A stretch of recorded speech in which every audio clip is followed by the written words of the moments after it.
একটা শঙ্কু, দেখো এটা একটা শঙ্কু।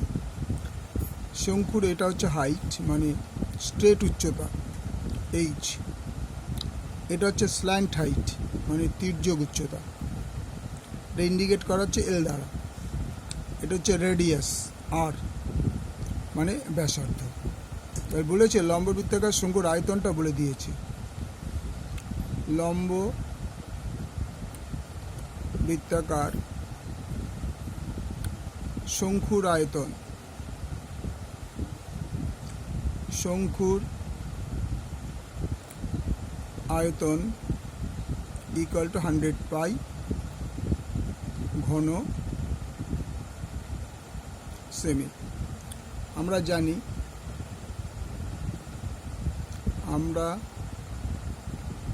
জানি শঙ্কুর আয়তন equal to 1/3 pi r square h ঘন একক।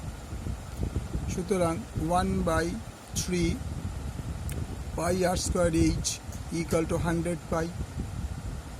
তাহলে এই পাই কেটে গেল, তখন কি থাকছে? R square h by 3 equal to 100। তাহলে উচ্চতাটা বলে দিয়েছে 12, উচ্চতা মানে এইচটা বলে দিয়েছে 12। এটা এইচ ইকুয়াল টু 12, এটা হচ্ছে স্ট্রেট উচ্চতা। তাহলে বা r square into 12/3 equal to 100, 3 4 12, বা r square 4 r square equal to 100, বা r square equal to 100 by 4 4 4 25 100, বা r square is equal to 25। দুদিকে রুট করে দাও, আর ইকুয়াল টু 5 সেমি। তাহলে এটা ছিল বর্গ সেমি, এটাও বর্গ সেমি, এটা হয়ে গেল সেমি। তাহলে আমরা ব্যাসার্ধ পেয়ে গেলাম। এবং আমার কী চাই? তির্যক উচ্চতা। এবার তির্যক উচ্চতার ফর্মুলা আমরা জানি। তির্যক উচ্চতা H square equal to L square plus R square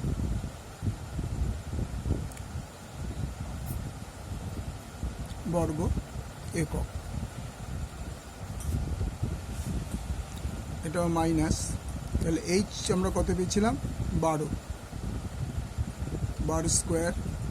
L square আমি জানি না, আর হচ্ছে 5 তার স্কোয়ার, বা 144 equal to L square minus 25, বা কথাটা যদি ঘুরিয়ে লিখি এল স্কোয়ার মাইনাস 25 ইকুয়াল টু 144, বা এল স্কোয়ার ইকুয়াল টু 144 প্লাস 25, বা এল স্কোয়ার ইজ ইকুয়াল টু 169।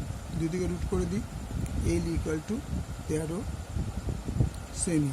উত্তরটা হবে তির্যক উচ্চতা L equal to 13 semi. Okay.